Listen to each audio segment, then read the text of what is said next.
On a cold February night in 2004, a damaged black Saturn was discovered on a snow-lined road in rural New Hampshire. The driver's side airbag had deployed. A box of wine had spilled across the passenger seat. The doors were locked.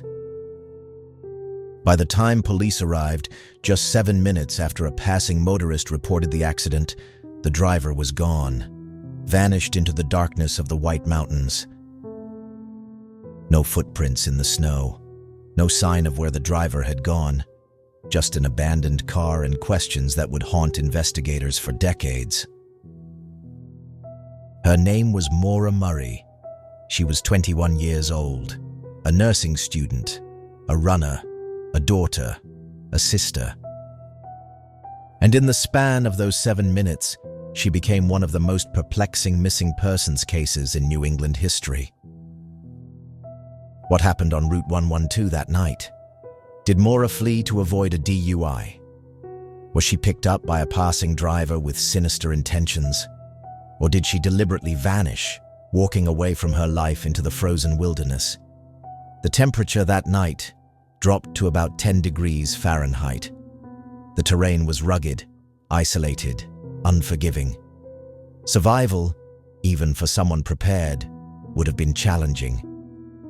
For an injured young woman in light clothing, the odds were grim, yet extensive searches found nothing. No body, no belongings, no Maura. Some cases haunt you, not for what was discovered, but for what wasn't, for the empty spaces where answers should be, for the way a human being can simply disappear. Tonight, we walk through the shadows of a mystery that has consumed amateur and professional investigators alike for nearly 2 decades. A case where each answer only leads to more questions. This is the story of Maura Murray. Welcome to Fobia, a podcast about horror, true crime, and mysterious events. Stories from the darkest corners of imagination, history, and unexplained reality. Each week, we bring you a new horror fiction, a dark crime, or a documented mystery. Some stories stay with you long after they've ended, and that's okay. The good ones always do. I'm Corvin Ash, and this is Fobia. Before we begin tonight's episode, I want to note that we'll be discussing a missing person case that remains unsolved. The information presented comes from police reports, news articles, interviews with family members and investigators, and court documents. While we've done our best to verify all details, this case is clouded by conflicting accounts and speculation. Where facts are disputed, we'll make that clear. Also, a content warning. Tonight's episode contains references to possible suicide, domestic disputes, and scenarios involving potential violence. Listener discretion is advised. Few disappearances have generated as many theories, as much online speculation, or as divisive a community of amateur detectives as the case of Maura Murray. Her disappearance on February 9, 2004, has been the subject of books, documentaries, multiple podcasts, and countless forum threads. What makes this case so captivating is not just that Maura vanished without a trace, but that her actions in the days leading up to her disappearance suggest she was planning something she didn't share with those closest to her. A nursing student at the University of Massachusetts Amherst, Maura had packed up her dorm room, withdrawn money from her bank account, purchased alcohol, and driven north toward the White Mountains of New Hampshire. She told no one where she was going or why. Was she fleeing from something? Running towards something? Or was she simply taking a short break to clear her head after a series of personal setbacks? The more you examine the timeline of Maura's final known days, the more puzzling her case becomes. Each detail that emerges seems to contradict the last. Each possible explanation comes with its own set of impossibilities. Tonight, we'll walk through what we know about Maura Murray's disappearance, examine the circumstances leading up to that fateful night on a dark New Hampshire road, and explore the theories that have emerged in the years since. Let's begin with who Maura Murray was. Maura Marie Murray was born on May 4, 1982, in Hanson, Massachusetts, a small town about 30 miles south of Boston. She was the fourth of 5 children born to Fred and Laurie Murray.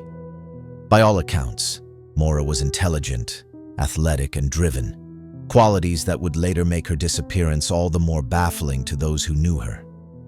As a high school student at Whitman-Hanson Regional High School, Maura excelled academically and athletically. She was a star on the track team, competing in the 2-mile run. Her former coach described her as dedicated and hardworking, someone who pushed herself to improve. After graduating high school in 2000, Maura was accepted to the United States Military Academy at West Point, an achievement that speaks volumes about her academic abilities and character. Her father, Fred Murray, a former military man himself, was immensely proud. But Maura's time at West Point would be short-lived. After about a year and a half, she transferred to the University of Massachusetts Amherst to study nursing. The reasons for this transfer have never been entirely clear, though it doesn't appear to have been due to academic struggles. At UMass, Maura continued her athletic pursuits, joining the track team. She also worked security detail during campus events and held a job at an art gallery. She was in a long-term relationship with her high school boyfriend, Billy Rausch, who was stationed at Fort Sill, Oklahoma, as a lieutenant in the U.S. Army. On the surface, Maura's life seemed to be on track. But in the months leading up to her disappearance, there were signs that things might have been more complicated. In November 2003, 3 months before she vanished, Maura was arrested for improper use of a credit card. She had allegedly used a stolen credit card number to order food. The charges were eventually dismissed on condition of good behavior. Then, in December 2003, Maura was working at the campus security desk when she became visibly upset after receiving a phone call. The details of this call have never been revealed, but it reportedly left her in such a state that her supervisor had to escort her back to her dorm room. In the early morning hours of February 7, 2004, just 2 days before her disappearance, Maura crashed her father's new Toyota Corolla while driving in Hadley, Massachusetts. According to the police report, she had been returning from a party and struck a guardrail, causing roughly $10,000 in damage. No other vehicles were involved, and Maura was not injured. She was not charged with driving under the influence, though it's unclear if she was tested. The next day, February 8th, Fred Murray came to visit his daughter. They spent the day car shopping and later had dinner with friends of Maura's. Fred gave Maura $4,000 in cash for a new car, though no purchase was made that day. That night, Fred stayed in a motel near Amherst. The last time he saw his daughter was when she dropped him off at the motel. They planned to go car shopping again the next day and complete insurance paperwork related to the accident. But the next day, Maura never showed up. Monday, February 9th, 2004, began with Maura sending an email to her professors at 10:30 a.m., stating that she would be missing classes for the week due to a death in the family. She wrote that she would be heading home to New Hampshire. This was a lie. There had been no death in the Murray family. She also called her boyfriend Billy and left a voicemail that gave no indication she was planning to travel anywhere.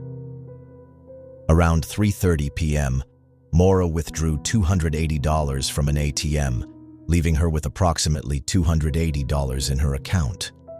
Security footage shows her alone. She then stopped at a liquor store and purchased about $40 worth of alcohol, including Bailey's Irish Cream, Kahlua, vodka, and a box of Franzia wine. At some point before leaving the Amherst area, Maura conducted a MapQuest search for directions to the Berkshires and Burlington, Vermont. Then Maura Murray began driving north. She was behind the wheel of her black 1996 Saturn sedan, heading into New Hampshire as darkness fell and temperatures dropped. The White Mountains in February are not for the unprepared. The landscape is stunning but severe. Thick forests, steep terrain, and in 2004, before smartphones and widespread GPS use, areas with no cell service. Roads wind through valleys between mountains that reach thousands of feet high, creating natural barriers that can isolate travelers. Temperatures regularly fall below freezing, with snow and ice making driving treacherous. It's into this environment that Maura drove, alone, as night settled over New England. The last confirmed sighting of Maura Murray came at approximately 7 p.m., when her car was spotted on Route 112 in Haverhill, New Hampshire, a good 2.5 hours north of Amherst. The car had gone off the road and was facing the wrong direction, its front end damaged from an apparent collision with trees or a snowbank. The stage was set for one of New England's most perplexing disappearances. A young woman, alone on a dark road, miles from home, with no clear destination. Within minutes, she would vanish completely. What happened in those critical moments after the crash? That's where our episode truly begins. At approximately 7:27 p.m. on February 9, 2004, Butch Atwood, a local bus driver who lived nearby, spotted Maura's disabled vehicle while returning home in his school bus. He pulled over and approached the car, where he found Maura still seated behind the wheel. According to Atwood's statements to police, Maura had a bruise on her face, possibly from the airbag deployment, but didn't appear to be seriously injured. When he offered to call for help, Maura reportedly told him not to, saying she had already called AAA. This was almost certainly untrue, as there was no cell phone reception in that area at the time. Atwood, concerned about the young woman in the cold, offered to let her wait at his house nearby while help arrived. Maura declined. The exact exchange between Atwood and Maura has been analyzed endlessly by those following the case. Was she intoxicated, disoriented, simply embarrassed and hoping to handle the situation herself? Atwood would later tell police that she seemed lucid but anxious to avoid authorities, perhaps fearing a DUI charge after her second accident in 3 days. Atwood continued to his home, approximately 100 yards away, where he called police to report the accident despite Maura's assurances. At 7:46 p.m., just 7 minutes after the 911 call was logged, Sergeant Cecil Smith of the Haverhill Police Department arrived at the scene. In those 7 minutes, perhaps the most scrutinized 7 minutes in this entire case, Maura Murray vanished. When Sergeant Smith arrived, he found the black Saturn locked, with no sign of the driver. Inside, he could see a box of wine had spilled on the passenger seat. The airbag had deployed. The windshield was cracked on the driver's side, and there was minor damage to the front end. A rag had been stuffed into the tailpipe, a detail that has fueled endless speculation. Smith searched the immediate area, but found no footprints in the snow leading away from the vehicle. The night was cold. Temperatures would drop to around 10 degrees Fahrenheit. There were few houses nearby, and the surrounding terrain was heavily wooded and rural. It was dark. If Maura had walked away from the scene, where could she have gone? Fred Murray would later criticize the police response, arguing that a more immediate and thorough search might have located his daughter. However, at the time, there was little reason for authorities to suspect foul play or danger. To responding officers, this appeared to be a case of a driver abandoning their vehicle after an accident, possibly to avoid a DUI charge, not an uncommon occurrence. The Saturn was towed that night. Inside, police found several personal items belonging to Maura: college textbooks, clothing, 2 printed MapQuest directions to Vermont, a book titled Not Without Peril, about people who died hiking in the White Mountains, a necklace from her boyfriend, alcohol, some of it unopened, and birth control pills. However, conspicuously absent were Maura's cell phone, credit cards, and the $4,000 cash her father had given her for a car. The next morning, with Maura still unaccounted for, her father was notified after authorities traced the vehicle registration. By the time Fred Murray understood that his daughter was missing, nearly 24 hours had passed since the accident. An official search began on February 11th, 2 days after Maura's disappearance. New Hampshire Fish and Game, along with local and state police, conducted ground searches using dogs. The dogs reportedly lost Maura's scent about 100 yards east of the accident site at the intersection with Bradley Hill Road. One of the most controversial aspects of the early investigation was the scope of these searches. Some areas were thoroughly combed. Others, critics argue, were neglected. Helicopter searches using thermal imaging did not begin until February 12th, 3 days after Maura went missing. No trace of Maura was found. No clothing, no personal items, nothing to indicate what direction she might have gone or what might have happened to her. As days passed without any sign of Maura, the investigation began to expand beyond the immediate area. Police explored several possibilities. 1. Maura had walked away from the accident scene and succumbed to hypothermia in the woods. 2. She had been picked up by a passing motorist, either a good Samaritan or someone with harmful intentions. 3. She had prearranged to meet someone in the area. 4. She had deliberately disappeared to start a new life elsewhere.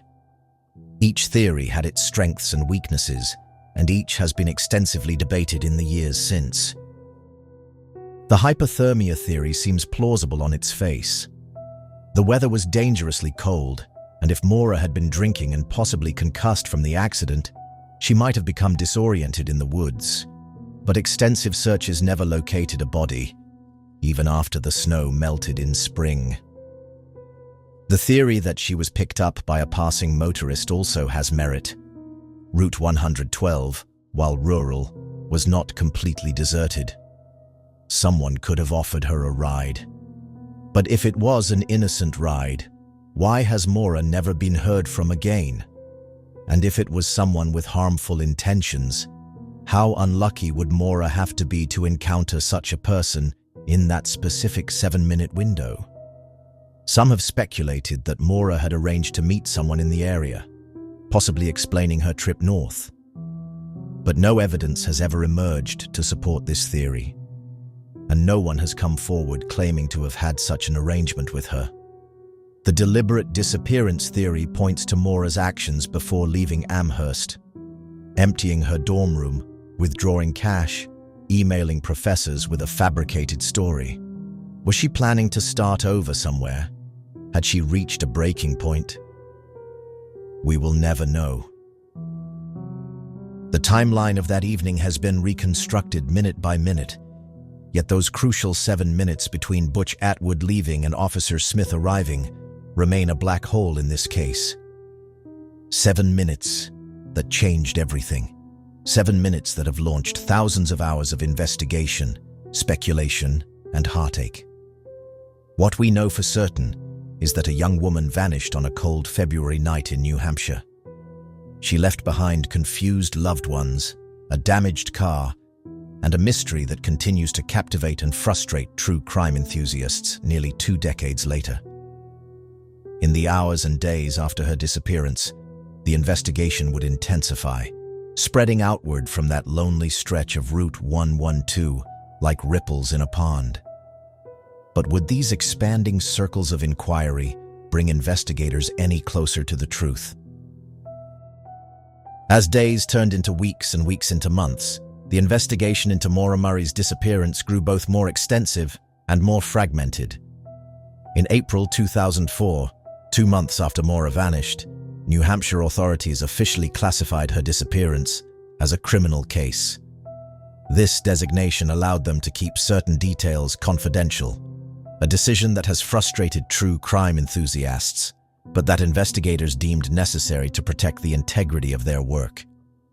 Fred Murray, Maura's father, became her most tireless advocate.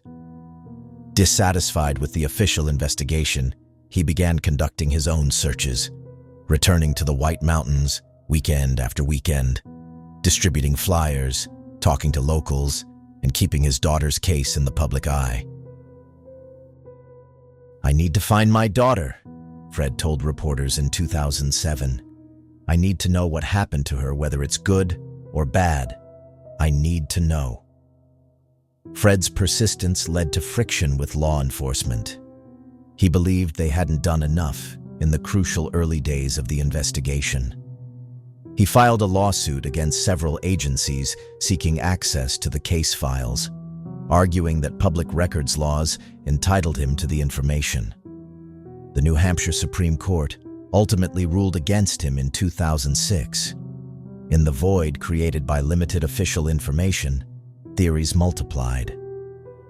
Amateur investigators, drawn to the mysterious circumstances of the case, began examining every detail, sometimes discovering new information that had been overlooked. One such detail emerged in 2004, when a contractor working on a house near the crash site reported finding a blue ribbon tied to a tree, along with a balloon and a note that read, "Happy birthday, Daddy. Love, Maura."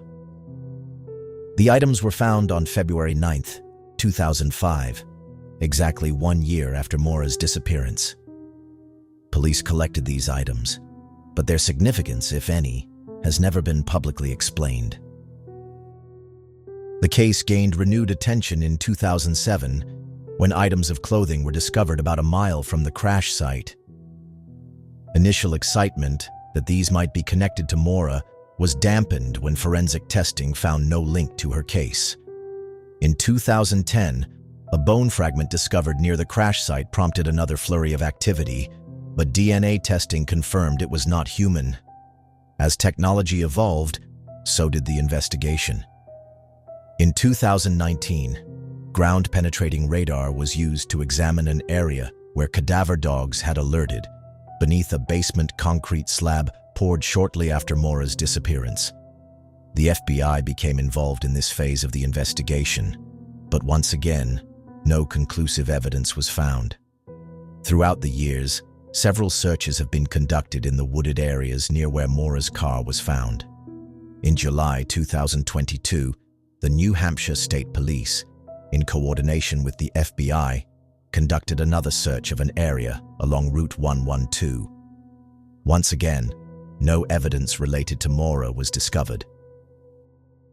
The investigation has been complicated by the emergence of several alternative theories, some more credible than others. Some believe Maura was heading to a vacation property in Bartlett, New Hampshire, a destination she was familiar with from family trips. Others suggest she was en route to Vermont, based on the MapQuest directions found in her car. A tantalizing lead emerged when a witness claimed to have seen a young woman matching Maura's description running east on Route 112 shortly after the accident. This sighting has never been officially confirmed. Some internet detectives have suggested connections between Maura's disappearance and other missing persons cases in New England, particularly the disappearances of Brianna Maitland in Vermont just 1 month after Maura vanished. Authorities have stated they do not believe the cases are related. The internet has both helped and hindered the case. Online communities dedicated to solving Maura's disappearance have kept public interest alive and sometimes uncovered valuable information. However, these same communities have occasionally spread misinformation or harassed individuals they deemed suspicious. Nearly 2 decades later, the investigation into what happened to Maura Murray continues. Her case has become a touchstone in true crime circles, a mystery that defies easy explanation and reveals the limitations of even our most determined investigative efforts. For every theory that emerges, evidence exists to cast doubt. For every seemingly significant clue, there's a mundane explanation. The case remains in a frustrating state of limbo, not cold enough to be forgotten, not active enough to reach resolution. And through it all, a family waits for answers. The disappearance of Maura Murray lingers in the public consciousness, not just because of its mysterious circumstances, but because it forces us to confront uncomfortable truths about vulnerability, uncertainty, and the fragility of human life. For the Murray family, the impact has been immeasurable. Fred Murray's dedication to finding his daughter has defined nearly 2 decades of his life. In a 2014 interview marking the 10-year anniversary of Maura's disappearance, he said simply, "I will never stop looking." Maura's siblings have likewise carried the weight of her absence. Her sister Julie has been active in keeping Maura's case in the public eye, participating in documentaries and interviews. "Not knowing is the hardest part," she once told reporters. "There's no closure." For the town of Haverhill, New Hampshire, Maura's disappearance has left an indelible mark. What was once an unremarkable stretch of road is now known to many as the place where Maura Murray was last seen. Curious visitors still come to walk the area, to stand where she stood, perhaps hoping to sense something that countless investigators have missed. In the wider true crime community, Maura's case has become a touchstone, a mystery that has launched podcasts, books, and documentaries. It has inspired countless hours of amateur investigations and heated debates about what might have happened on that February night. But beyond the theories and investigations, Maura Murray's disappearance reminds us of something profound: the unknowable nature of other people's lives and decisions. We can piece together the facts, trace the timeline, interview the witnesses, and still be left with questions that may never be answered. What was Maura thinking as she drove north that day? Was she running from something or toward something? Did she have a plan, or was she acting on impulse? In the absence of answers, we're left only with the human impulse to make sense of the senseless, to create narrative where there might be only chance or chaos, to find meaning in mystery, and perhaps that's why this case continues to haunt us. The road where Maura Murray's car was found continues, much as it did in 2004. Trees still line its edges, snow still falls in winter. Travelers still pass through, most unaware of the tragedy that unfolded there.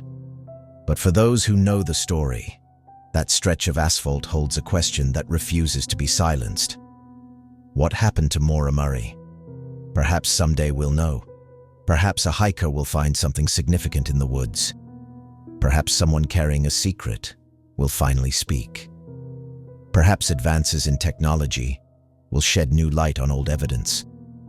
Or perhaps Maura's disappearance will remain what it has been for nearly 2 decades. A reminder of how easily a life can vanish, leaving behind only questions and those who refuse to stop asking them. Fred Murray still searches for his daughter. Law enforcement still classifies her case as open. Amateur detectives still pore over maps and timelines and witness statements, and somewhere perhaps Maura Murray still exists, either in memory only or against all odds, living a different life than the one she left behind.